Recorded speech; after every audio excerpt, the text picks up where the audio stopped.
पानी हमारे जीवन का एक मूल्यवान तत्व है। जल के बिना हम जीवन के बारे में सोच भी नहीं सकते।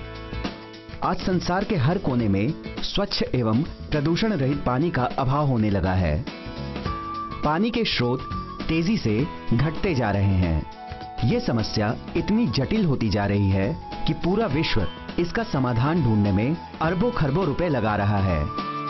भूमिगत जल के स्तर में तेजी से हो रही गिरावट ने सभी को, खासकर हमारे किसानों को सोचने पर मजबूर कर दिया है।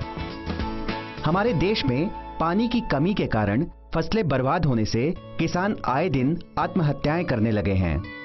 पानी की कमी से आए दिन देश के किसी भी कोने में किसान फसलों की बर्बादी पर चिंता व्यक्त करते दिख ही जाते हैं। लेकिन आज खुशी की बात यह है कि वर्षों के अथक प्रयास के बाद वैज्ञानिकों को इस समस्या का हल मिल गया है, जिसे सरकार ने देश के कई हिस्सों में प्रयास स्वरूप हरी झंडी दिखा दी है।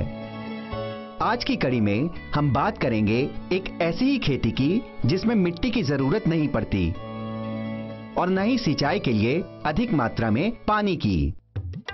जी हाँ, हम आज विस्तार में चर्चा करेंगे मिट्टी रहित खेती और उससे जुड़ी तकनीकों पर।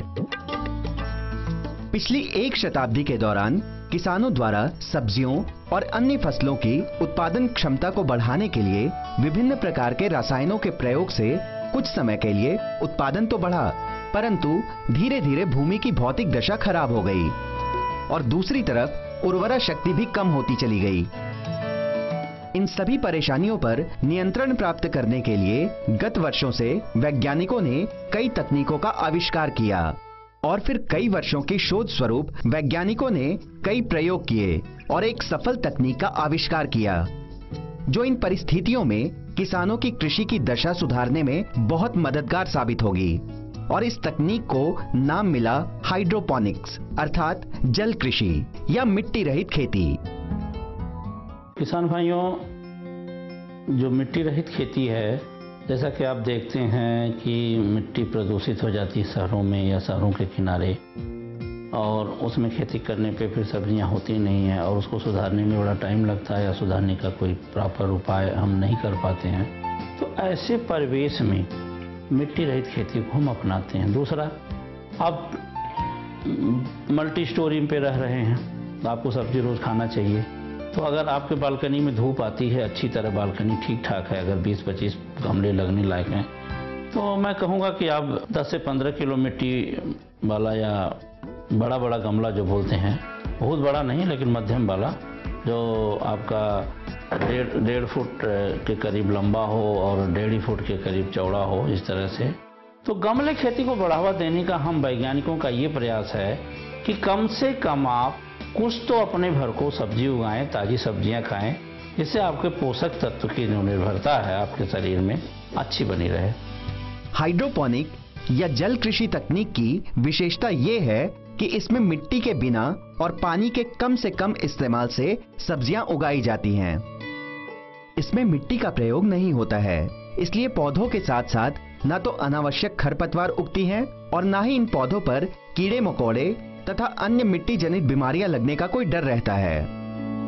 इस तकनीक की दूसरी खास विशेषता ये है कि इसके लिए आपको कृषि योग्य भूमि की जरूरत नहीं पड़ती और अगर आप चाहें तो इस तकनीक से अपने घर की छत पर भी साग सब्जियां उगा सकते हैं।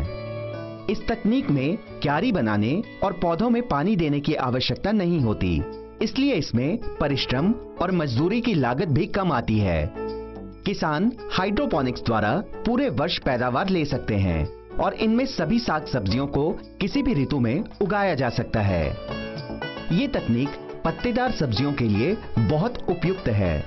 अगर आपके मन में पानी से संबंधित प्रश्न उठ रहे हैं तो हम ये बात बता दें कि 1 किलोग्राम सब्जी को खेत में उगाने में जहां लगभग 1800 से 3000 लीटर पानी की आवश्यकता पड़ती है, वहीं इस तकनीक में केवल 15 लीटर पानी से स्वस्थ व उच्च गुणवत्ता वाली सब्जियों की प्राप्ति हो जाती है।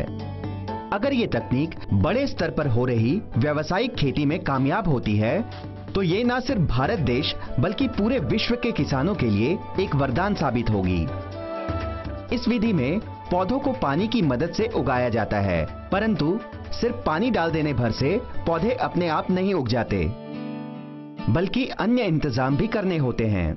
इसमें पौधों के विकास के लिए जरूरी पोषक तत्वों के घोल की जरूरत पड़ती है और साथ ही साथ इन पोषक तत्वों को पौधों की जड़ों तक पहुंचाने के लिए टपक सिंचाई पद्धति और पंपिंग मशीन की भी आवश्यकता पड़ती है। मृदा रहित खेती जो है वो दो तरह की होती है। एक तो जिसमें हम किसी माध्यम के द्वारा पौधे उगाते हैं और दूसरी होती है जिसमें हम जल के द्वारा जल में ही पौधों को उगाते हैं, जिसे न्यूट्रिएंट फिल्म टेक्निक भी कहते हैं। तो दो तरह की ये पद्धतियां हैं जिसमें हम मिट्टी का बिल्कुल उपयोग नहीं करते हैं। तो मृदा रहित खेती में हम विभिन्न तरह के जो माध्यम होते हैं उनका उपयोग करते हैं, जिसमें हम कोकोपीट, वर्मीकुलाइट, परलाइट, इसके अलावा राकूल, लकड़ी का बुरादा, वर्मी कंपोस्ट, इन सब चीज़ों को प्रयोग करते हैं, जबकि हम उस मिट्टी का कोई भी उपयोग नहीं करते हैं।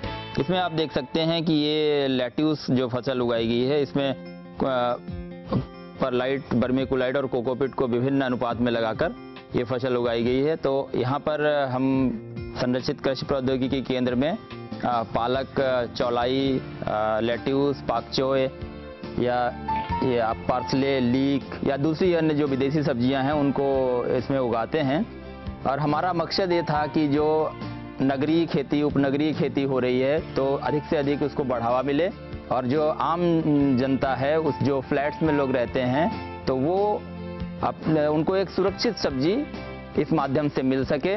और क्योंकि इसका वजन भी बहुत कम होता है, इसलिए आप बालकनी में, जिनके पास भी छोटा सा थोड़ा सा भी जगह है, वो जो उसकी पत्तेदार सब्जियों की खेती है वो आराम से कर सकते हैं और उससे जो है अपने जो रोज की उनकी ज़रूरतें हैं उनको पूरा कर सकते हैं। हमारे कृषक जल कृषि का चुनाव कर कई विशिष्ट सब्जियों को सफलतापूर्वक उगा रहे हैं और मंडी में बेचकर अच्छा मुनाफा भी कमा रहे हैं।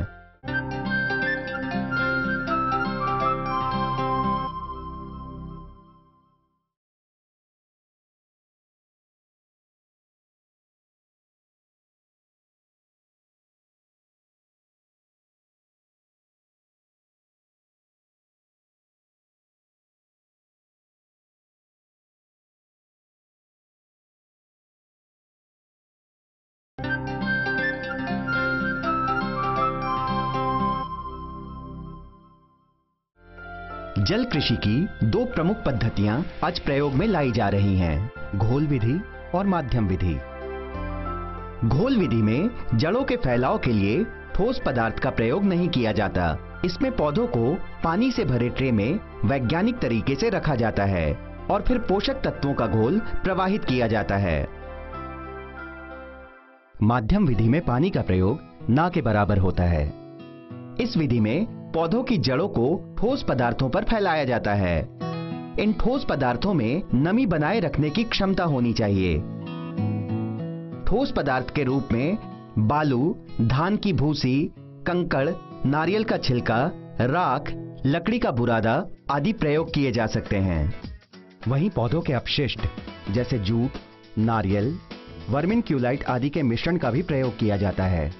इनमें पानी रोकने की क्षमता अधिक होती है और ये भुरभुरे भी होते हैं, जिससे जड़ों में वायु संचार की व्यवस्था अच्छी बनी रहती है। आज हम आपको महाराष्ट्र के नसारापुर गांव ले चलेंगे, जो पुणे और सातारा के बीच में पहाड़ियों में स्थित है। यहाँ हमारे कृषक जल कृषि का चुनाव कर कई विशिष्ट सब्जियों को सफलतापूर्वक उगा रहे हैं और मंडी में बेचकर अच्छा मुनाफा भी कमा रहे हैं। उच्च गुणवत्ता और अधिक पैदावार के कारण इनकी सब्जियों की मांग दिन प्रतिदिन बढ़ती ही जा रही है। आइए सबसे पहले हम जान लें इन्होंने इस पद्धति का चुनाव आखिर किया क्यों। गौरी जाधव की जमीन पहाड़ी इलाके में होने के कारण उपजाऊ नहीं थी, जिसके कारण वो खेती नहीं कर सकती थी। इसी कारण उन्होंने मिट्टी रहित खेती की तकनीक को अपनाया। जब मैंने खेती शुरू की थी तो जैसे सब करते वैसी मैंने शुरू की कि जमीन देखी, जमीन को अच्छे से बोया, उसमें ग्रीन मैन्योरिंग किया, बीज डाले, पानी दिया, उसमें से फसल निकालनी शुरू हुई। फिर एक एक नेचर के प्रॉब्लम आने शुरू हो गए, जैसे कि बारिश नहीं है, कम बारिश है, अलग तरह के पेस्टिसाइड अटैक होने शुरू हो गए, लेबर अवेलेबल नहीं है, जमीन की क्वालिटी खराब होने लगी। और ये बहुत सारे प्रॉब्लम की वजह से मैंने ढूंढना शुरू किया कि इन सारे प्रॉब्लम के लिए सॉल्यूशन क्या है। पानी नहीं है तो क्या करना है, कम पानी है तो क्या करना है। ये करते करते मैंने बहुत सारे तरीके आजमाया। उसमें मुझे देखा एक सॉइल लेस फार्मिंग, माटी के बिना खेती, मिट्टी के बिना खेती, उसको इंग्लिश में बोला जाता है हाइड्रोपोनिक्स। तो वो टेक्निक मैंने सीखी और उस टेक्निक को मैंने मेरे फार्मिंग में यूज किया और आज 1.5-2 साल के बाद मैं उसको सक्सेसफुली कर रही हूँ। उन्होंने इस खेती को शुरू करने के लिए सबसे पहले वीड मैट से जमीन को ढक दिया, जिससे खरपतवार व नमी की कोई समस्या उत्पन्न ना हो सके। इसके बाद इन्होंने एक खास तौर पर तैयार किए गए नारियल के अवशेष को केरल से मंगवाया। ये एक थैला लगभग 5 किलोग्राम का होता है और इसकी कीमत 30 से 50 रुपए के बीच होती है। इसमें 3 ऊपर तथा 1 नीचे गोल आकार का छेद होता है। सबसे पहले किसानों को अपने खेत के अनुसार इन थैलों को मंगवाना होता है। कोकोपीट से भरे ये थैले बहुत सख्त होते हैं, इसलिए सबसे पहले इन्हें पानी डालकर फूलने के लिए छोड़ दिया जाता है। 2 से 3 दिनों के अंदर ये थैले फूलकर अपना आकार ले लेते हैं। इस थैले को खेती के लिए कम से कम 3 साल तक प्रयोग किया जा सकता है। फिर इन सभी थैलों को एक एक कर सीधी रेखा में रखा जाता है। इसको रखने के बाद अब सबसे महत्वपूर्ण कार्य करना होता है, वो है सिंचाई पद्धति की फिटिंग। कृषि वैज्ञानिकों के अनुसार जल कृषि में टपक सिंचाई पद्धति का चयन करना सबसे उपयुक्त होता है। ये किसान कोकोपीट के थैले को रखने के बाद टपक सिंचाई के पाइपों को लगाते हैं। अगर आप ध्यान से देखें तो इन पाइपों को थैलों के ऊपर से नहीं बल्कि उनके साथ रखा गया है। अब टपक सिंचाई के पाइपों के छेद से एक सूक्ष्म नली को जोड़ दिया जाता है। ये सूक्ष्म नली अपनी जगह से ना हिले, इसलिए इसके सिरे पर इस किसान ने प्लास्टिक की चम्मच को लगाकर कोकोपीट के सहारे खड़ा कर दिया है। अब ये तैयार हैं जल कृषि करने के लिए। लेकिन जैसे जल कृषि नाम से ही पता चलता है कि जल कितना महत्वपूर्ण है, तो किसान सिंचाई के पानी की अच्छी व्यवस्था भी करते हैं। इस किसान ने अपने खेत में सिंचाई के लिए पानी की 1000 लीटर की टंकी लगवाई है और सही तरीके से पाइप का संपर्क टपक सिंचाई के पाइपों से करवाया है। इस एक टंकी की मदद से ये किसान हफ्ते भर अपने खेत की सिंचाई कर सकते हैं।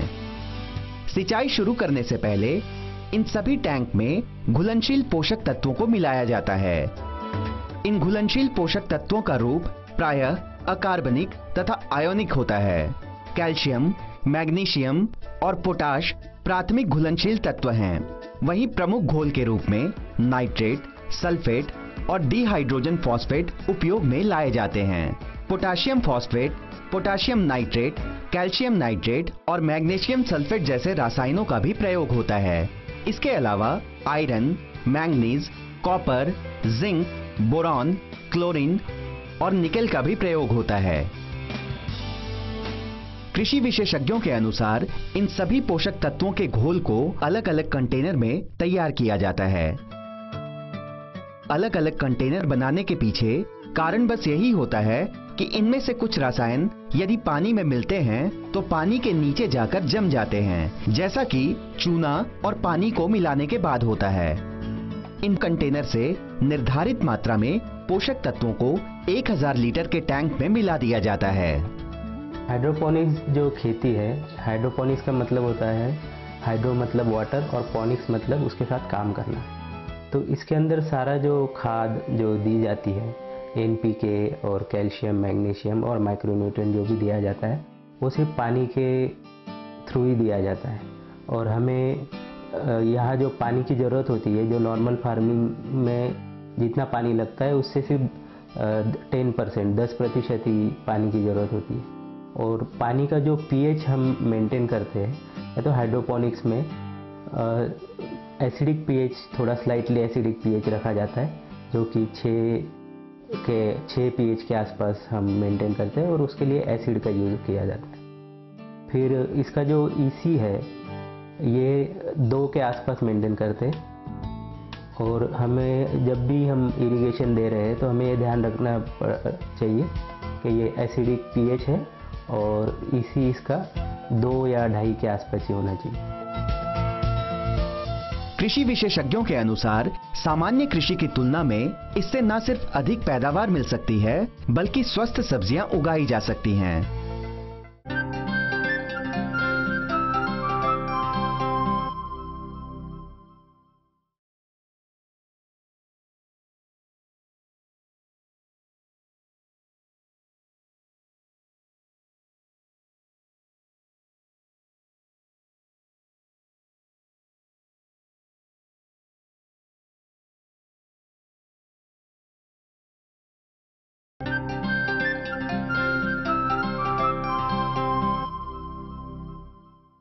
आपको कमर्शियल फार्मिंग अगर हाइड्रोपोनिक्स में करनी है तो ये बहुत एडवांटेजियस चीज़ है, आपको बहुत फायदे होंगे। पहला फायदा ये कि आपके पास अगर पानी नहीं है तो भी आप खेती कर सकते हैं, क्योंकि हाइड्रोपोनिक्स को सिर्फ 10% पानी लगता है। अगर आप यहाँ पे 100 लीटर पानी यूज करते हैं तो उतना ही फार्म आप 1 लीटर पानी में चला सकते हो अगर आप हाइड्रोपोनिक्स फार्मिंग यूज करते हो तो। ये टेक्निक बहुत अमेजिंग है। दूसरा फायदा, अगर आपकी जमीन ऐसे खड़बड़ी है, अच्छी नहीं है, मिट्टी अच्छी नहीं है, उसमें बहुत ज्यादा सॉल्ट है, उसमें पीएच पानी बहुत हाई है, ये सारे प्रॉब्लम्स आपके होते हैं, आप हाइड्रोपोनिक्स यूज करो क्योंकि आपको मिट्टी की जरूरत नहीं है। आपकी जमीन ऊपर नीचे है, जैसे माउंटेन स्लोप हो जहाँ पे आप खेती नहीं कर सकते हो, या जहाँ पे बहुत मुरुम हो, पत्थर हो, छोटा पत्थर हो, वहां पे आप फार्मिंग कर सकते हो। पानी नहीं है, बारिश नहीं है, आप खेती कर सकते हो। बहुत ज्यादा गर्मी है फिर भी आप खेती कर सकते हो। तो नेचुरल चीज की जो भी प्रॉब्लम आपको आती है उसको आप हाइड्रोपोनिक्स इस तकनीक से ओवरकम करके खेती कर सकते हो। इसका सबसे बड़ा एडवांटेज यही है कि जो जमीन आप खेती नहीं कर पा रहे हो, हाइड्रोपोनिक्स की वजह से आप पक्का उसमें खेती कर सकते हो। अभी तक तो आप जान चुके होंगे कि जल कृषि में पानी का बहुत बड़ा महत्व है, इसलिए समय समय पर किसानों को खुद से इस टैंक के पानी का पीएच मान और इसी टेस्ट करते रहना पड़ता है। इस टेस्ट में जरा सी अनदेखी हुई तो पूरी फसल खराब हो सकती है। ये किसान इस बात को सुनिश्चित करते हैं कि पूरे दिन में कोकोपीट में एक थैले में 1 लीटर ही पानी जाए। इस बात को सुनिश्चित करने के लिए कुछ किसान घरेलू उपाय भी करते हैं, जैसे हमारे इस किसान ने किया है। इन्होंने 1 लीटर की बोतल को टपक सिंचाई की पाइप से जोड़ दिया है। शाम तक ये बोतल भर जाए तो ये किसान अनुमान लगा लेते हैं कि कितना पानी पूरे खेत में सिंचाई के लिए खर्च किया गया। आज हाइड्रोपोनिक्स की मदद से हमारे किसान ने विभिन्न प्रकार के विशिष्ट व पत्तेदार सब्जियों की सफलतापूर्वक कृषि की है और इनका मानना है कि इस पद्धति से प्राप्त फसलों की गुणवत्ता और स्वाद मिट्टी पर की जाने वाली कृषि से प्राप्त सब्जियों से ज्यादा अच्छा है। इन्होंने अपने खेत में लेट्यूस, जुकूनी, सफेद बैंगन, ब्रोकोली, आइसबर्ग, चेरी टमाटो इत्यादि विशिष्ट सब्जियों की कृषि कर अच्छा मुनाफा कमाया है। इन्होंने शेड नेट में भी जल कृषि के माध्यम से चेरी टोमेटो को उगाया है, जो बेहद ही स्वस्थ और ताजा दिख रहे हैं। सामान्य कृषि की तुलना में इससे न सिर्फ अधिक पैदावार मिल सकती है बल्कि स्वस्थ सब्जियां उगाई जा सकती हैं। शुरू से ही पौधे स्वस्थ होने के कारण तैयार सब्जियों की गुणवत्ता भी बढ़ जाती है, जिसके कारण सभी पौष्टिक तत्व बरकरार रहते हैं। रासायनों व कीटनाशकों का इन सब्जियों पर कोई असर नहीं होता। रासायनिक कीटनाशकों का इन फसलों पर प्रयोग नहीं किया जाता है, जिसके कारण सब्जियां लंबे समय तक खराब नहीं होती। इस तकनीक से तैयार सब्जियां पूर्ण रूप से जैविक होती हैं। सावधानियों के लिए कि एक तो जो आप माध्यम जैसे अगर इस्तेमाल करते हैं तो माध्यम में वो कोई भी बीजाणु नहीं हो, किसी भी रोग या कीट के बीजाणु नहीं हो, ताकि उससे हमें कोई फसल को नुकसान नहीं हो, ये देखना चाहिए। दूसरा, जो हम पोषक तत्वों की आपूर्ति करते हैं वो बिल्कुल सुनियोजित हो और उचित समय पर उसको किया जाना चाहिए, ताकि हमें समय से और अधिकतम उत्पाद जो है वो हम उस कम क्षेत्रफल से ले सकें। और तीसरा ये है कि आपको बाजार सुनिश्चित करना पड़ेगा, क्योंकि आपका उद्देश्य जो है वो कम क्षेत्र से अधिक उत्पादकता, अधिक मुनाफा लेना है। तो हमें अपने ऐसे ग्राहक बनाने होंगे जहां हम अपने उत्पाद का जो है अधिकतम मूल्य ले सकें। सन 1627 में प्रकाशित सिल्वा सिल्वेरियम मिट्टी रहित खेती पर लिखी गई सबसे पुरानी पुस्तक है, जिसका प्रकाशन लेखक फ्रांसिस बेकर की मृत्यु के 1 साल बाद हुआ। सन 1699 में अंग्रेजी पुरातत्वविद और भूवैज्ञानी जॉन वुडवर्ड ने जल कृषि से संबंधित अपने प्रयोगों को प्रकाशित किया। उनके अनुसार पानी के कम शुद्ध स्रोतों में पौधे अच्छी बढ़वार करते हैं। बर्कली में स्थित कैलिफोर्निया विश्वविद्यालय के विलियम फेडरिक जेरिक ने सन 1929 में अपने घर के बागीचे में 25 फुट ऊंची टमाटर लताओं को मिट्टी के बजाय पोषक तत्वों के घोल में उगाकर एक सनसनी पैदा कर दी। उन्होंने ही सन 1937 में इस जल कृषि को हाइड्रोपोनिक्स का नाम दिया। क्या आप जानते हैं, कुछ मिट्टी रहित खेतियों में समान पारंपरिक फसलों से 90% कम पानी की आवश्यकता होती है। इस कृषि में पारंपरिक फसलों की अपेक्षा आप समान क्षेत्रफल में 4 गुना पौधों को लगा सकते हैं। जल कृषि में कुछ फसलें तो दुगनी तेजी से बढ़ती हैं। हाइड्रोपोनिक्स से उगाई गई फसलों में कीटनाशकों का प्रयोग ना के बराबर होता है, जिससे पर्यावरण पर अनुकूल प्रभाव पड़ता है। जिन पौधों को पारंपरिक रूप से किसी क्षेत्र के वातावरण में नहीं उगाया जा सकता, उन्हें हाइड्रोपोनिक्स की मदद से वातावरण नियंत्रित करके उगाया जा सकता है। हाइड्रोपोनिक्स 2 लैटिन शब्दों हाइड्रो तथा पोनोस से मिलकर बना है, जिसमें हाइड्रो का अर्थ पानी तथा पोनोस का अर्थ श्रम होता है। अंतरिक्ष एजेंसी नासा को भी अंतरिक्ष कार्यक्रमों में हाइड्रोपोनिक्स का प्रयोग करते देखा गया है। बहुत से लोग ये सोचते हैं कि जल कृषि एक महंगी एवं जटिल पद्धति है। उन्हें इस गलत धारणा को दूर करना होगा कि जल कृषि की अनुपस्थिति में, जैसा कि बड़े बड़े शहरों में खुली जमीन का अभाव देखने को मिलता है, ऐसे में घर की छतों, बेकार फेंके जाने वाले बक्सों, पत्थरों आदि में फल फूल एवं सब्जियों की खेती सफलतापूर्वक की जा सकती है। इसके अतिरिक्त अन्य शौकों की तरह इसे भी एक शौक समझना चाहिए। मैं सबसे ये कहना चाहती हूँ कि मैं हाइड्रोपोनिक्स को इसलिए गई थी क्योंकि मुझे प्रॉब्लम्स आए और मैंने वो सॉल्यूशन देखा। लेकिन अब ये करने के बाद मुझे दिखता है कि आप सब लोगों ने ये तकनीक अपनानी चाहिए। अगर आपके पास 10 एकड़ 20 एकड़ खेती है तो 1 एकड़ को आप कम से कम एक्सपेरिमेंट करके देखो। आपकी टोटल जो भी लैंड हो उसमें से 5% 10% जमीन पर हाइड्रोपोनिक्स तकनीक आजमा के देखो, आपको खुद उसके फायदे समझ में आ जाएंगे। और फिर अगर आप इस चीज को लार्ज स्केल पे अडॉप्ट करते हो, आपका मुनाफा कम से कम दुगुना तिगुना हो जाएगा। लेकिन पहले इस तकनीक में विश्वास कीजिए, आपके ये नेचर बेस्ड सारे प्रॉब्लम निकल जाएंगे। अगली कड़ी में हम बात करेंगे एक ऐसे फूल की भारत में जिसकी बहुत ही सीमित मांग रही है, लेकिन गमलों में इसकी कृषि करके भारतीय किसानों ने इस फूल को एक नया रूप और दर्जा प्रदान किया है। हम बात करेंगे अनेक रंगों में मिलने वाले खूबसूरत आकर्षक फूल इम्पेशंस की, जिसे भारत में गुलमेहंदी के नाम से जाना जाता है।